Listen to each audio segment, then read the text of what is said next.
మన వెనకమాల ఉన్నారులే మనకని చెప్పి. ఆ ఒక్క అడుగు అక్కడి నుంచి వచ్చిందంటారా? And one more thing, Chiranjeevi గారితో లాంచ్ చేయించారు కదా టీజర్ వచ్చేసరికి. అంటే 'భజే వాయు వేగం' అనగానే అంటే హనుమంతుడు ఇది వస్తుంది కదా, దాని గురించేనా లేదంటే అన్న స్పెసిఫిక్ రీజన్ ఏమైనా ఉందా చిరంజీవి గారి దగ్గరికి వెళ్ళడానికి? లేదండి. యాక్చువల్లీ చిరంజీవి గారు ఈ సినిమా ఈ సినిమాది లాంచ్ చేయడం అనేది ప్లాన్ చేసింది కూడా కాదు. యూనో చిరంజీవి గారితో లాంచ్ చేయించుకోవడం అనేది ఎప్పటికన్నా ఒక స్పెషల్ థింగ్. బట్ అది ప్రతి సినిమాకి కుదరదు, ప్రతి సినిమాకి అవ్వదు.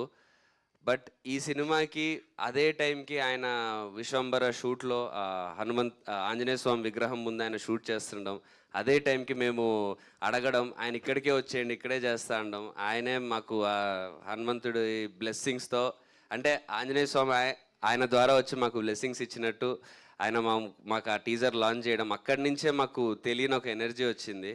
సో అంటే చిరంజీవి గారి టీజర్ లాంచ్ అనేది ప్రమోషనో లేకపోతే మాకు జరిగే హెల్పో ఫ్యాన్ సపోర్ట్ ఇదంతా కాదండి. అది ఆయన ఆయన ఆయన మాకు ఇచ్చింది సాధించగలిగే ధైర్యం. ఆ ధైర్యం ఇచ్చారు ఆయన కలిసినప్పుడు. That's what I get from him every time.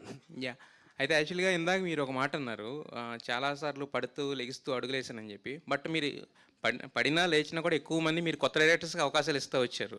కొత్త డైరెక్టర్ ఏంటంటే కథ ఎలా చెప్తారో అనే ఒక ఐడియా ఉంటుంది, కానీ బట్ ఎలా తీస్తారని ఒక భయం కూడా ఉంటుంది కదా. మరి మీకు ఆ భయం ఎప్పుడు లేదా మళ్ళీ ఇంకో కొత్త డైరెక్టర్తోనే మీరు లాంచ్ చేస్తున్నారు? లేదు అంటే ఎలా తీస్తారు అనేది మనము అదే ముందే మనం మాట్లాడుకొని వాళ్ళ స్టైల్ ఏంటి, ఎలా చేద్దాం అనుకుంటున్నారు, ఇవన్నీ మనం ముందు మాట్లాడుకుంటాం జనరల్లీ. బట్ ప్రశాంత్తోనే ఒకసారి నరేషన్ అయిపోయిన తర్వాత ఓ 15 నిమిషాలు